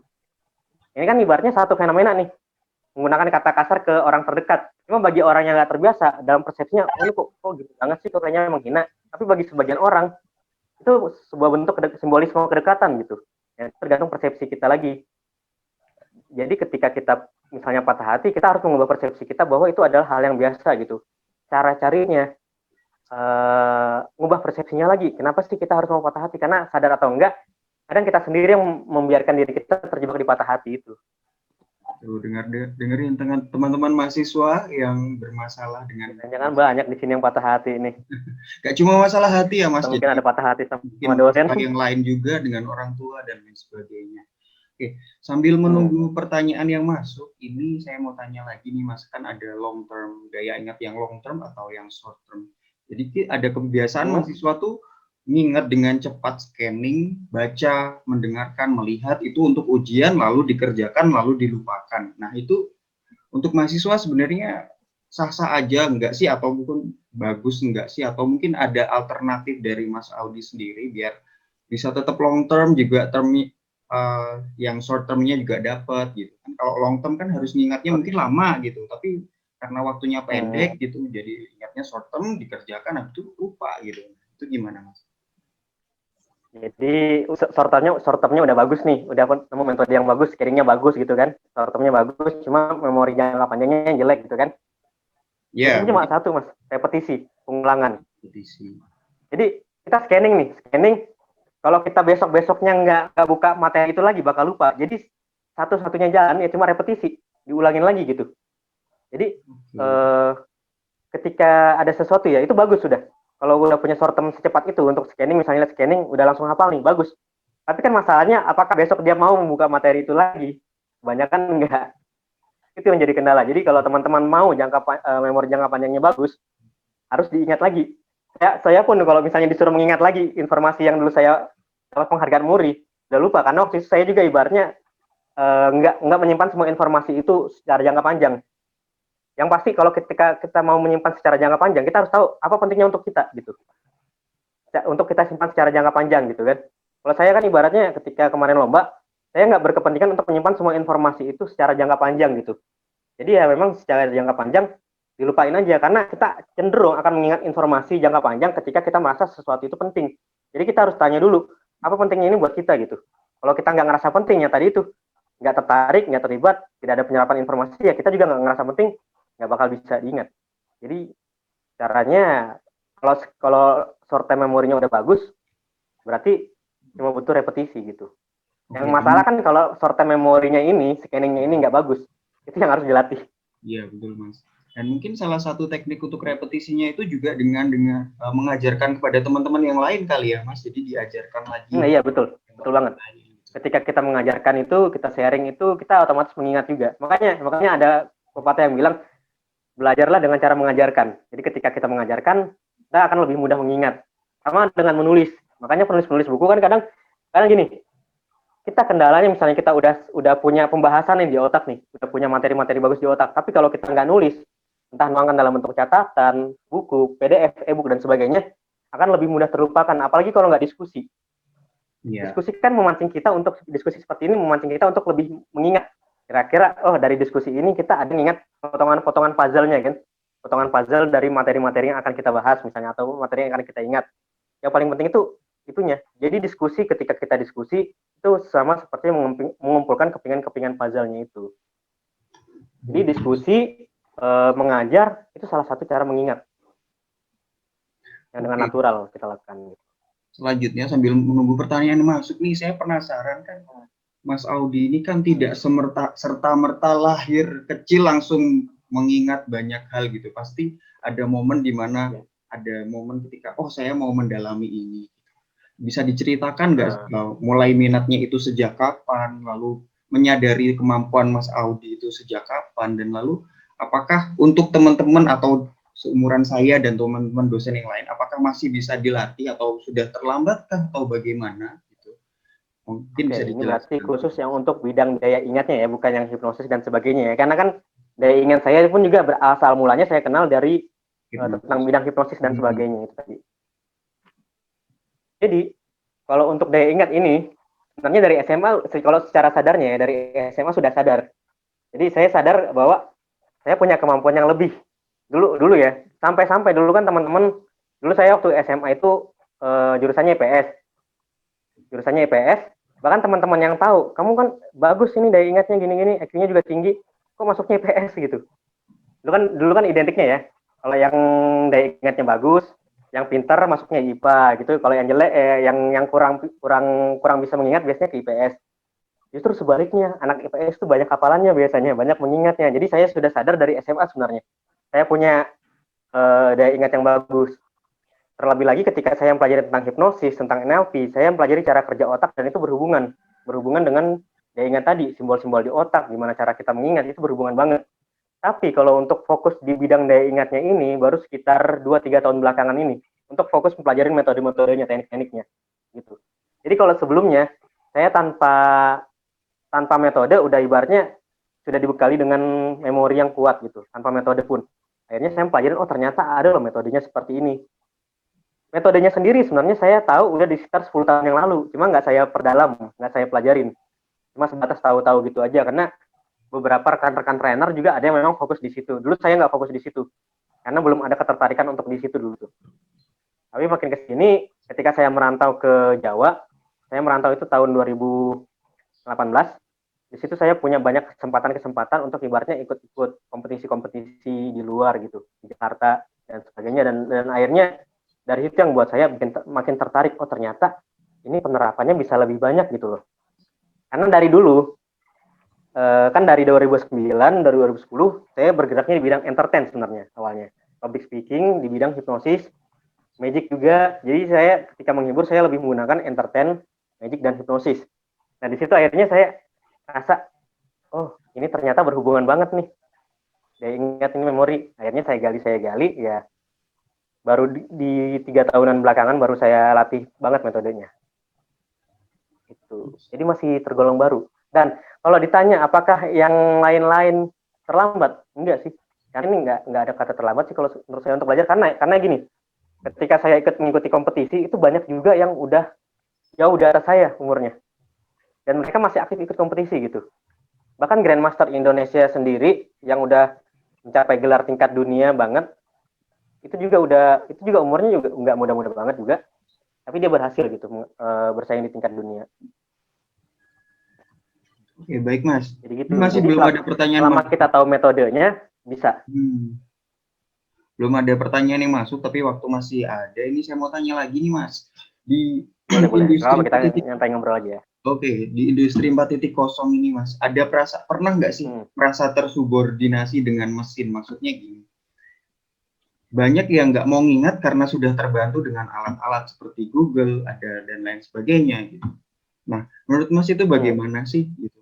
Apakah kita harus tahu cara mencarinya di mesin doang, atau kita juga harus menghafalnya, ataupun gimana sih masa depan menghafal itu sendiri menurut Mas gitu? Masa depan menghafal ya. Jadi kalau menurut saya perkembangan di industri 4.0 ini ada bagus enggaknya sih. Bagusnya kita bicara bagusnya dulu ya. Secara bagusnya, dulu saya merantau itu ngerasa dari dulu saya pengen ngerantau, ngerasa bahwa kalau saya ngerantau ini bakal banyak hal yang saya dapatin di luar Kalimantan nih, apalagi di Jawa. Pusatnya kan di Jakarta, Bandung dan sekitarnya itu kan termasuk pusat. Nah, itu menurut saya cuma bisa dapatin ketika saya merantau. Tapi sekarang bagusnya ketika sudah zaman serba internet seperti ini, itu nggak berlaku lagi, teman-teman. Nggak berlaku lagi, Mas. Jadi mau dimanapun kita punya dapat kesempatan yang sama.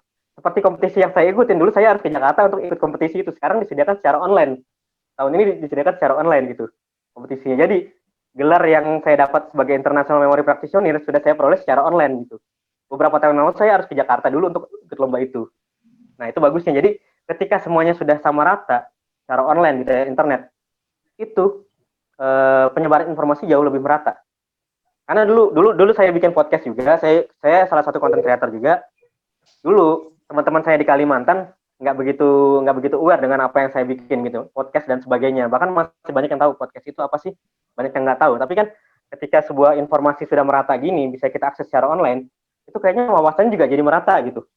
Kita bisa dapat informasi dari siapa aja, dari tokoh mana aja yang tinggalnya di Jakarta, di Bandung dan sebagainya. Dan itu rata semuanya, bagusnya di situ. Nah, kalau ditanya masa depan, itu tergantung lagi sih. Karena memang nggak banyak loh yang tahu metode-metode mengingat. Jadi bisa dibilang praktisi-praktisi memori ini memang jadi minoritas. Di Indonesia ini minoritas banget. Bahkan mungkin banyak yang belum tahu. Bahkan yang belum tahu mungkin ini diperlombakan gitu. Bahkan ada gelarnya, banyak yang belum tahu. Jadi masih minoritas banget. Nah, kalau dilihat masa depannya seperti apa, itu tergantung dari kitanya lagi ya. Kan seperti yang tadi Mas bilang, banyak yang misalnya nyari semua informasi di Google, nggak mau ngingat, tinggal cari di Google, tapi itu tergantung kebutuhan kita lagi. Kita harus memang mengingat semuanya nggak, atau ingin beberapa informasi penting aja, atau nggak mengingat sama sekali. Itu tergantung pilihan kita sih sebenarnya. Nah, tapi kendalanya kan, ketika kita cuma bergantung pada Google, kita akan seterusnya bergantung pada gitu aja ya.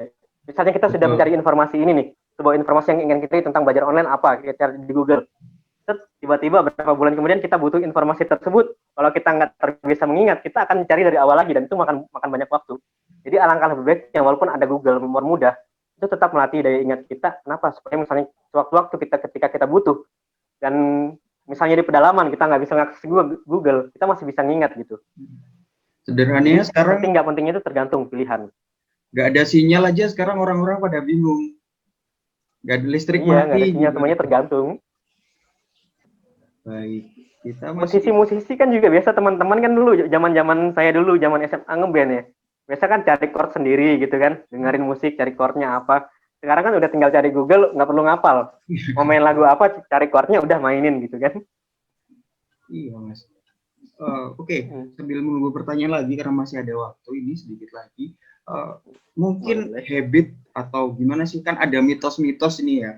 Misalkan makan micin banyak bikin bodoh misalkan, atau mungkin kebanyakan main game bikin lupa atau gimana gitu, atau kebanyakan nonton yang lain mungkin bikin daya ingat menurun. Nah, menurut Mas Audi itu bagaimana, dan mungkin ada tips-tipsnya selain yang telah dijelaskan tadi, mungkin ada tips-tips yang lain tentang gaya hidup juga mungkin buat teman-teman di sini yang belajar secara online. Kalau tips-tipsnya untuk gaya hidup sih, kalau menurut saya itu paling penting banget di daya ingat itu ya memang pengaruh banget sih ke daya hidup.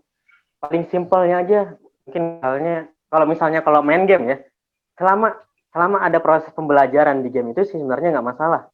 Karena kan banyak loh yang orang belajar dari game biasanya. Dari game, biasanya kan karena orang Indonesia malas baca, dia belajarnya dari game. Yang penting dia nggak cuma main, selama ada proses pembelajaran di situ, otaknya akan terlatih gitu Mas.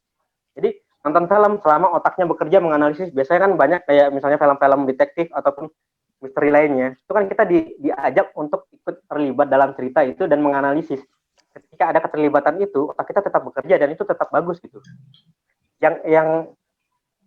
Yang parah misalnya kalau misalnya kita nggak ngelatih, jadi hal sekecil apapun otak kita pasti bekerja.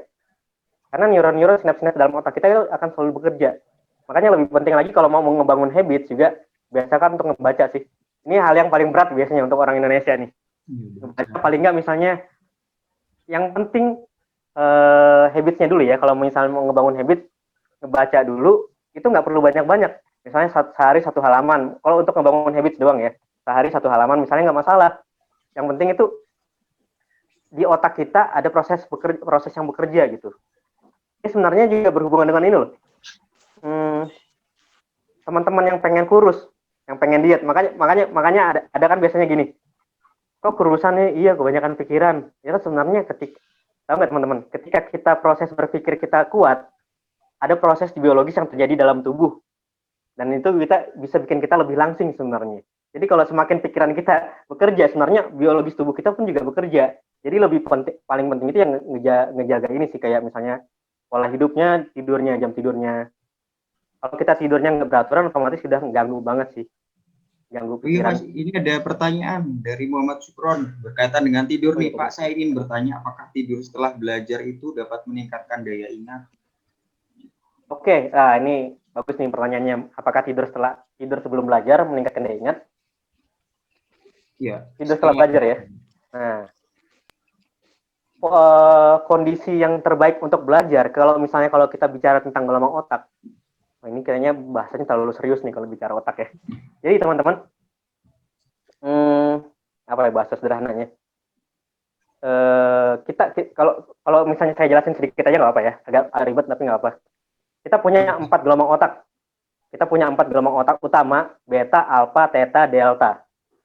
Gelombang otak 4 ini, gelombang otak yang pertama ini ketika kita dalam kondisi normal seperti ini. Nah, gelombang otak alfa yang kedua ini ketika kita lebih fokus, lebih rileks, kita fokus sedikit lebih fokus aja, kita gelombang otak kita udah turun. Yang gelombang otak ketiga ini ketika kita dalam kondisi meditasi, dalam artian kondisi otaknya udah benar-benar rileks. Filter keempat, delta, gelombang otak delta ini ketika kita tidur. Nah, kondisi terbaik untuk belajar adalah ketika kita berada di gelombang otak kedua ataupun ketiga, yaitu alfa dan theta gitu. Nah, kecenderungan secara alamiah orang mengakses 2 gelombang otak ini, alfa dan delta ini, ketika akan tidur dan baru bangun tidur. Jadi memang kondisi terbaik untuk belajar sebelum tidur itu bagus dan setelah belajar bagus. Kenapa? Karena otak kita masih rileks. Ketika otak kita rileks, informasi lebih mudah masuk ke otak. Makanya kan biasanya dibilang juga, ini kalau pengen belajar nih subuh-subuh nih, pengen ingat subuh-subuh. Kondisi otak masih pas nih subuh-subuh. Iya benar. Karena ketika kondisi otak rileks, itu yang bikin kita mudah menyerap informasi. Jadi poinnya sebenarnya bukan waktunya aja ya. Gimana caranya kita bisa mengakses kondisi otak yang rileks. Ketika pikiran kita udah rileks, di situ informasi lebih mudah diterima. Makanya nih, guru yang menyenangkan, dosen yang menyenangkan, itu kan otak kita jadi rileks nih. Informasi lebih mudah diterima daripada kita berhadapan dengan dosen yang bikin dosen killer misalnya, yang bikin tegang. Gitu. Oke Mas, menarik sekali materi dari Mas Audi pada siang hari ini. Ini masih belum ada yang bertanya lagi, mungkin last statement atau mungkin apa ya Mas, gongnya dari Mas Audi nih, mungkin buat teman-teman sekalian yang ada di sini, gitu. Last statement, katanya abis ini selesai. Ya maksudnya gimana ya? Apa yang ingin Mas Audi katakan? Intinya ini sih. Intinya kalau buat teman-teman itu mengingat itu belajar itu seperti olahraga. Itu nggak akan nih ada di screen share-nya ini. Belajar itu bagaikan otot, makin sering digunakan untuk olahraga makin kuat dan makin berkembang jadinya. Jadi ya pikiran kita seperti itu teman-teman. Sama kayak tubuh kita. Coba deh seharian teman-teman rebahan mulu. Pasti udah bakal lebih mudah capek, bakal lebih mudah sakit, sama kayak otak. Ketika pikiran kita nggak dibiasakan berpikir, makin menurun kualitas otaknya. Dan mungkin kita ngerasa saat ini, tapi ketika kita udah semakin tua, kita nggak terbiasa menggunakan otak, kita makin cepat pikun. Nah, orang-orang yang terbiasa mengingat memori itu potensi untuk pikunnya itu lebih berkurang, lebih sedikit daripada orang-orang yang jarang melatih otaknya gitu, teman-teman. Banyak kok latihan misalnya kayak latihan otak kiri, latihan otak kanan dan sebagainya, yang penting itu melatih otak kita. Jadi nggak cuma mengingat ya, belajar aja. Ketika kita belajar tanpa niatan mengingat sedikit pun, misalnya kita cuma membaca, itu otak kita udah olahraga sebenarnya. Apalagi kita tambah dengan menganalisis, dengan mengingat. Nah itu. Jadi yang paling penting ya, kalau teman-teman mau lebih mudah mengingat ke depannya, mau lebih mudah belajar, ini bukan cuma sekali 2 kali praktek, 3 kali, enggak, berkelanjutan. Seperti yang saya share tadi, teknik pencatatan, teknik mengingat, itu bukan cuma bisa diterapin sekali 2 kali. Cuma kalau teman-teman coba terapin sekali 2 kali, nggak akan efektif. Jadi kalau mau itu hasilnya itu efektif, teman-teman harus terapin terus-terusan, berkesinambungan. Semakin dicoba, semakin dilatih, itu bakal membekas di otak dan akhirnya jadi habit, jadi kebiasaan. Ketika otak kita nggak dibiasakan berpikir, ya kita jadi nggak terbiasa berpikir. Tapi ketika kita dilatih, otak kita bekerja sedikit demi sedikit, jadi itu yang bagus. Karena kita akan terbiasa berpikir dan otomatis kita bakal lebih mudah mengingat, menganalisis, dan kemampuan akademik kita akan meningkat dengan sendirinya dengan berkembangnya otak. Karena otak kita ini nggak kayak kawat, ibaratnya kawat itu kaku, tapi otak kita akan berkembang, semakin berkembang. Jadi semakin dilatih, susunan neuron-neuronnya itu akan semakin berubah sedikit demi sedikit sebenarnya. Oke, itu. Baik, intinya kita harus bersyukur buat yang masih dianugerahi kesempatan untuk bisa berpikir, karena tidak semua orang bisa berpikir, maksudnya menggunakan otaknya untuk berpikir gitu loh Mas. Nah, buat teman-teman jangan menyerah dengan keadaan dalam masa pandemi ini, terus pergunakan hari-harinya untuk terus belajar dan pergunakan otaknya untuk berpikir ya Mas, biar tidak menurun daya ingatnya dan lain sebagainya. Baik, menarik sekali kesempatan pada siang hari ini karena materinya sudah selesai. Berikan aplaus untuk yang meriah untuk Mas Audi Rahadian. Kita berikan reaction sama-sama. Terima kasih Mas atas kesempatannya pada pagi sampai siang hari ini. Kita ngobrol banyak sekali tentang daya ingat. Kami harap kerjasama ini masih berlanjut. Mungkin setelah pandemi Mas mungkin mudik bisa main-main ke Samarinda, ke Unmul, boleh. menyapa teman-teman semuanya. Dan tentu saja kerjasama ini akan semoga bisa kita lanjutkan ke depannya, mungkin melakukan pelatihan apa yang mungkin lebih baik untuk ke depan anak-anak mahasiswa Unmul. Terima kasih sekali lagi Mas Audi Rahadian. Kami mohon maaf apabila ada kekurangan dan kesalahan dalam menyambut Mas Audi selama webinar ini. Kesempatan selanjutnya sebelum kami tutup, mungkin ada teman-teman dosen ataupun panitia atau mungkin koordinator prodi ingin menyampaikan sepatah dua kata-kata. Baik, jika ada, jika tidak, akan saya tutup saja untuk webinar pada kesempatan kali ini. Akan saya ingatkan kembali bahwa untuk webinar series Pendikom ini ada 4 dan telah kita laksanakan 3. Minggu-minggu depan akan ada webinar series yang terakhir dengan tema Smart City dalam mengakselerasi revolusi industri 4.0 pada tanggal 12 November 2020. Catat tanggalnya buat teman-teman mahasiswa. Ini webinarnya akan dibuka untuk umum dan kita akan sama-sama belajar bagaimana Smart City ini akan diterapkan bahkan setelah masa pandemi dan revolusi industri 4.0. Sekali lagi saya ucapkan terima kasih pada Mas Audi Radian dan teman-teman semuanya, kepada koordinator prodi atas terselenggaranya acara pada siang hari ini. Kami mewakili panitia, mohon maaf apabila ada kesalahan, dan bagi teman-teman yang mengharapkan sertifikat dapat mengisi link yang sudah ada di bagian chat box. Baik, atas kehadirannya saya ucapkan terima kasih. Saya akhiri. Akhirul kalam. Wassalamualaikum warahmatullahi wabarakatuh.